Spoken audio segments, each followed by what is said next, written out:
Hi అందరికీ welcome back to my channel. ఈరోజు వీడియోలో ఒక హెల్దీ రెసిపీ చూపించబోతున్నాను. మన ఆరోగ్యానికి ఎంతో మేలు చేసి మునగాకుతో వేపుడు ఎలా చేసుకోవాలో ఈ వీడియోలో చూసేద్దాం. మన అందరికీ తెలుసు మునగాకులో ఎన్ని హెల్త్ బెనిఫిట్స్ ఉన్నాయో. మరి అవేంటో ఈ రెసిపీ ప్రాసెస్ చూస్తూ మనం వీడియోలో మాట్లాడుకుందాం. దానికంటే ముందు మన ఛానల్ని ఫస్ట్ టైం చూస్తున్నట్లయితే తప్పకుండా సబ్స్క్రైబ్ చేసుకోండి. ఇంకా ఈ మునగాకు వేపుడు ఎలా చేసుకోవాలో చూసేద్దామా. నేను ఇక్కడ ఒక కట్ట మునగాకు తీసుకున్నానండి. ఆకులు ముదరగా కాకుండా లేతగా ఉండే ఆకులు తీసుకుంటే చేదు లేకుండా ఉంటుంది. ఈ కట్ట నుంచి ఆకులు మాత్రమే తుంచుకోవాలి, కాడలు అస్సలు వేయకూడదు. ఇలా ఆకులన్నీ నీట్గా ఒలుచుకున్న తర్వాత వీటిని శుభ్రంగా డస్ట్ ఏమైనా ఉంటే పోయేలా నీళ్ళల్లో 2-3 సార్లు కడిగి తీసుకోండి.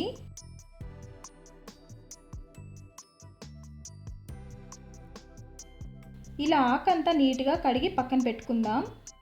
ఇప్పుడు స్టవ్ ఆన్ చేసి కడాయి పెట్టుకోండి. కడాయి వేడైన తర్వాత ఇందులో 1 టేబుల్ స్పూన్ పల్లీలు వేసుకుంటున్నాను. వీటిని కలుపుతూ మాడిపోకుండా లో ఫ్లేమ్లో డ్రై రోస్ట్ చేసుకోవాలి. చూడండి, ఇలా బాగా వేగిన తర్వాత వీటిని సపరేట్గా తీసుకుందాం.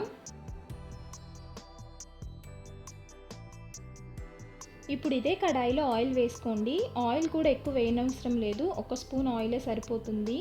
నూనె కాగాక 1 స్పూన్ ఆవాలు, 1 స్పూన్ పచ్చిశనగపప్పు, 1 స్పూన్ మినపప్పు, 1/2 స్పూన్ జీలకర్ర వేసుకొని వేయించాలి. ఇవి వేగిన తర్వాత ఒక ఎండుమిరపకాయని ఇలా తుంచి వేసుకోండి. అలానే ఒక రెమ్మ కరివేపాకు, 5-6 వెల్లుల్లి రెబ్బలు ఇలా లైట్గా దంచుకొని వేసుకుందాం.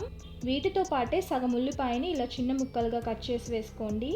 ఇప్పుడు ఒకసారి కలిపి వీటిని ఒక 2 నిమిషాలు లో ఫ్లేమ్లో వేయించుకుందాం. ఉల్లిపాయ ముక్కలు కొద్దిగా వేగి కలర్ చేంజ్ అయిన తర్వాత మనం ముందుగా కడిగి పెట్టుకున్న మునగాకుని ఇందులో వేసుకొని అంతా ఒకసారి కలుపుకోవాలి. ఈ మునగాకులో iron, calcium, vitamin A, C ఎక్కువగా ఉంటాయి. ఇది బ్లడ్ షుగర్ని, కొలెస్ట్రాల్ని కంట్రోల్ చేయడంలో అలానే డైజెషన్కి చాలా మంచిది. మరీ ముఖ్యంగా ప్రెగ్నెంట్ ఉమెన్ వాళ్ళ డైలీ మీల్స్లో ఈ మునగాకుని యాడ్ చేసుకోవడం వల్ల బేబీ గ్రోత్కి అలానే బ్లడ్ పడడానికి చాలా హెల్ప్ అవుతుంది. ఫీడింగ్ మదర్స్ కూడా ఈ మునగాకుని తీసుకోవడం వల్ల పాలు కూడా బాగా పడతాయండి. ఇలా ఒక 2 నిమిషాలు వేయించుకున్న తర్వాత ఇప్పుడు రుచికి సరిపడా ఉప్పు అలానే 1/2 స్పూన్ పసుపు వేసుకొని అంతా ఒకసారి కలిపి మూత పెట్టి మగ్గించుకోవాలి.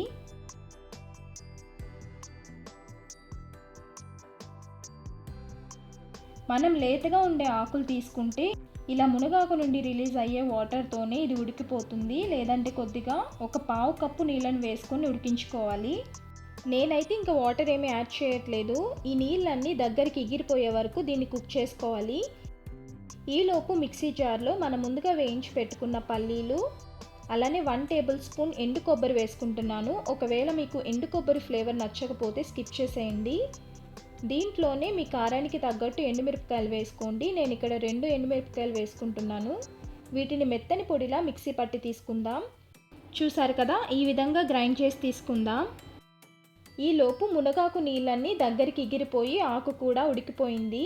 ఈ స్టేజ్లో మిక్సీ పట్టిన పల్లి పొడిని ఇందులో వేసుకొని ఒక 2 నిమిషాల పాటు పచ్చివాసన పోయేలా కలుపుతూ లో ఫ్లేమ్లో వేయించాలి. అంతేనండి, మన మునగాకు వేపుడు రెడీ అయిపోయినట్టే. ఇంకా స్టవ్ ఆఫ్ చేసేసుకుందాం. నేను చెప్పిన ప్రాసెస్లో చేశారంటే ఈ మునగాకు వేపుడు అసలు చేదనేదే ఉండదు. ఈ మునగాకు వేపుడు అన్నంలో కలుపుకోవడానికి, పప్పు, సాంబార్, రసం లాంటి వాటికి, చపాతీలోకి సైడ్ డిష్లో చాలా బాగుంటుంది. మరి నేను చెప్పిన ప్రాసెస్లో ఈ మునగాకు వేపుడిని మీరు కూడా ఇంట్లో తప్పకుండా ట్రై చేయండి. ట్రై చేసిన తర్వాత రెసిపీ ఎలా వచ్చిందో మీ ఫీడ్బ్యాక్ని కామెంట్స్లో చెప్పండి. అలానే వీడియో నచ్చితే లైక్ చేసి మీ ఫ్యామిలీ ఫ్రెండ్స్కి కూడా షేర్ చేయండి. ఇలాంటి మంచి రెసిపీస్ కోసం మన ఛానల్ని సబ్స్క్రైబ్ చేసుకోవడం మర్చిపోవద్దు. Thank you for watching.